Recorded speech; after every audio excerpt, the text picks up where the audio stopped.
Hi everyone.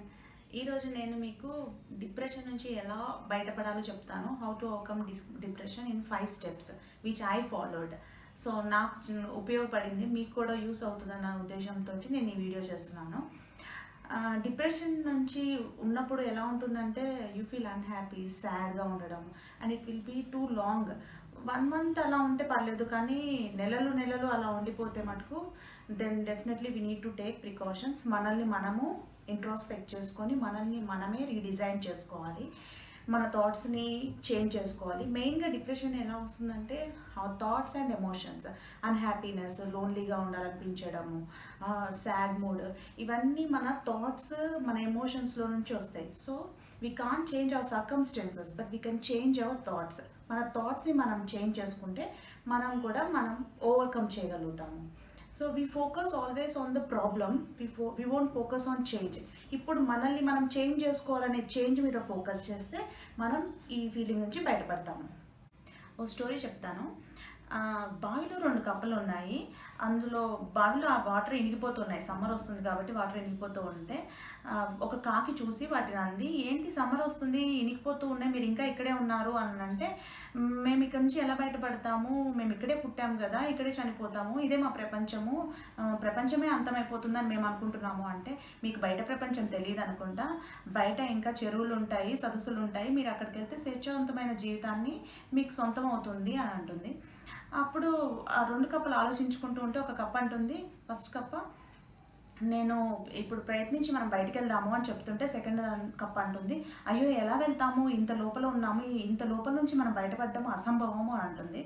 కానీ ఇది first cup అంటుంది, నేను ప్రయత్నిస్తాను, నేను ప్రయత్నించేది నన్ను చూసి నువ్వు కూడా ఫాలో అయ్యిరా అని అంటుంది.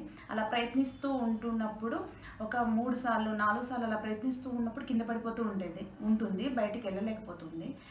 అప్పుడు రెండో కప్ అంటుంది, నేను చెప్పాను కదా మనం ఇంకే బయటికి పడలేము అనేది అంటే, అప్పుడు ఆ కప్ప అనుకుంటుంది, లేదు ఒకేసారి అయితే వెళ్ళలేకపోతున్నాను, కానీ స్టెప్ బై స్టెప్ ప్లాన్ చేసుకుంటాను, స్టెప్ బై స్టెప్ ప్లాన్ చేసుకొని వెళ్తాను అని చెప్పి అలా స్టెప్ బై స్టెప్ ప్లాన్ చేసుకుంటూ మెల్లగా బయటపడిపోయి పక్కనే ఉన్న చెరువులోకి వెళ్ళిపోయి ఆనందంగా ఉంటుంది.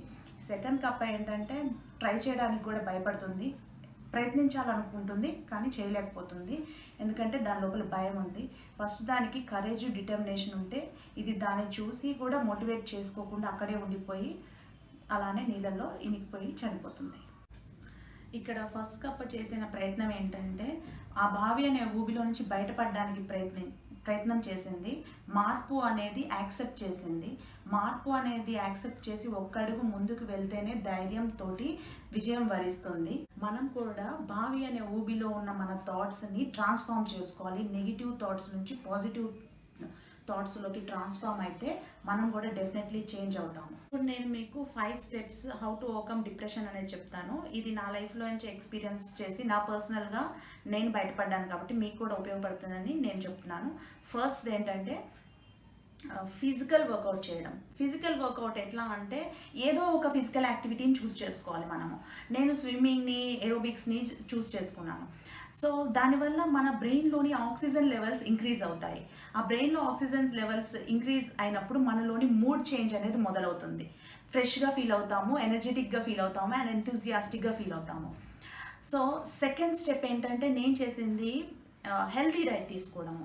హెల్తీ డైట్, నేను చాలా ఒబేస్డ్గా కూడా ఉండేదాన్ని. డిప్రెషన్లో ఉన్నప్పుడు మనం ఎక్కడికి వెళ్ళాము, లోన్లీగా ఉంటాం కాబట్టి అసలు విపరీతంగా ఏది పడితే అది తింటూ ఉంటాము, దానికి ఒక లిమిట్ అని ఉండదు. సో కాబట్టి ఒక హెల్తీ డైట్ని మెయింటైన్ చేయాలి.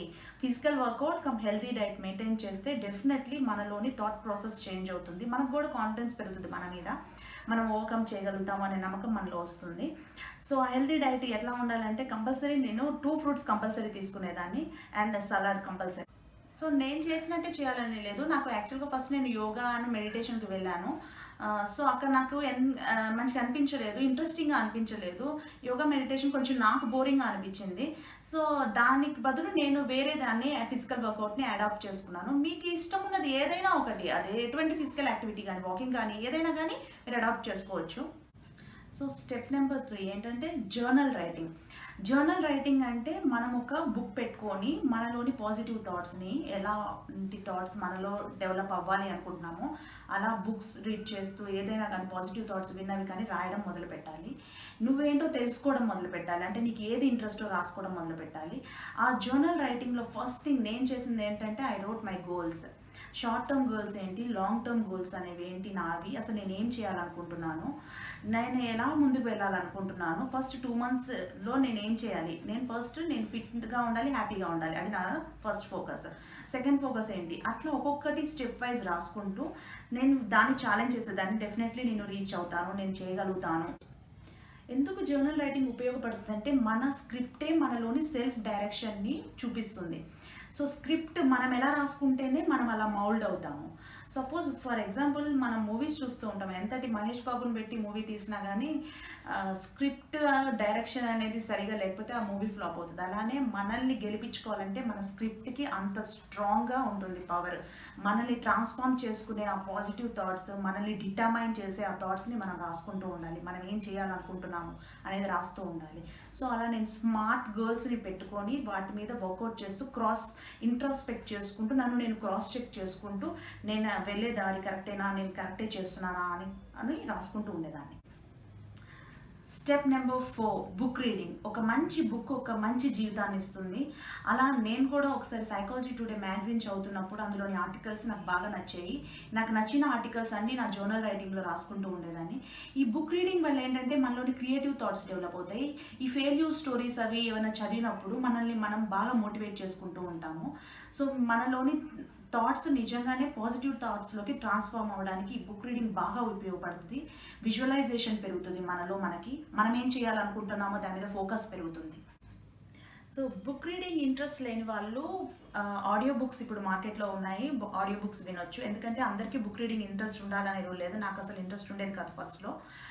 సో ఇప్పుడు ఏంటంటే మెయిన్గా మనం చూడాల్సింది ఒక గుడ్ థాట్స్, గుడ్ యాక్షన్స్ అనేవి ఎప్పుడూ బ్యాడ్ రిజల్ట్ ఇవ్వవు, డెఫినెట్లీ గుడ్ రిజల్ట్స్ ఇస్తాయి. సో మీరు ఫోకస్ చేయాల్సిన ఆ బుక్ ఏంటో ఏదైనా కానీ మీకు ఇంట్రెస్ట్ ఉన్నది చదవండి. స్టెప్ నెంబర్ 5 మోటివేషనల్ వీడియోస్ చూడడం, మోటివేషనల్ స్టోరీస్ వినడము.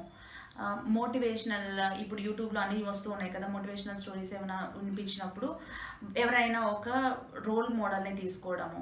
ఎందుకంటే స్వామి వివేకానంద ఎక్సలెంట్ వర్డ్ చెప్పాడు ఒకటి, if you have an ideal you may do 10,000 mistake, if you don't have an ideal you will do 50,000 mistakes. So అట్లా ఒక రోల్ మోడల్ని సెట్ చేసుకొని ప్లాన్ చేసుకుంటూ ఉంటే definitely you will be overcoming all your negative thoughts and మిమ్మల్ని మీరు transform చేసుకొని మిమ్మల్ని మీరు రీడైరెక్ట్ చేసుకోవడానికి హెల్ప్ అవుతుంది. ఇలా చేయడం వల్ల మీలోని సెల్ఫ్ మోటివేషన్ పెరుగుతుంది. సెల్ఫ్ మోటివేషన్ పెరగడం వల్ల మీరు ఏమైతే అనుకుంటారో అది సాధిస్తారు. సిరివెన్నెల సీతారామ శాస్త్రి గారు ఒక పాట పాడారు, అది నన్ను చాలా మోటివేట్ చేసింది, నాకు బాగా నచ్చింది, మీకు కూడా నచ్చుతుందని కోరుకుంటున్నాను. ఎప్పుడూ ఒప్పుకోవద్దురా ఓటమి, ఎప్పుడూ కోల్పోవద్దురా ఓరిమి, విశ్రమించవద్దు నీ ఆశయం, విస్మరించవద్దు నిర్ణయం, అప్పుడే నీ జయం నిశ్చయం, ఎప్పుడూ ఒప్పుకోవద్దురా ఓటమి. ఈ పాటలోని సారాంశం ఏంటంటే never accept your failures, try to be patient and మీ నిర్ణయాన్ని మార్చుకోకండి, అప్పుడే మనకి జయం వరిస్తుంది.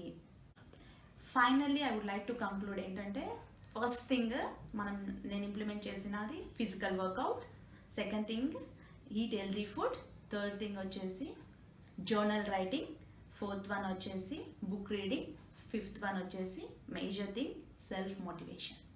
సో నా వీడియో మీ అందరికీ హెల్ప్ అవుతుందని కోరుకుంటూ థ్యాంక్ యూ.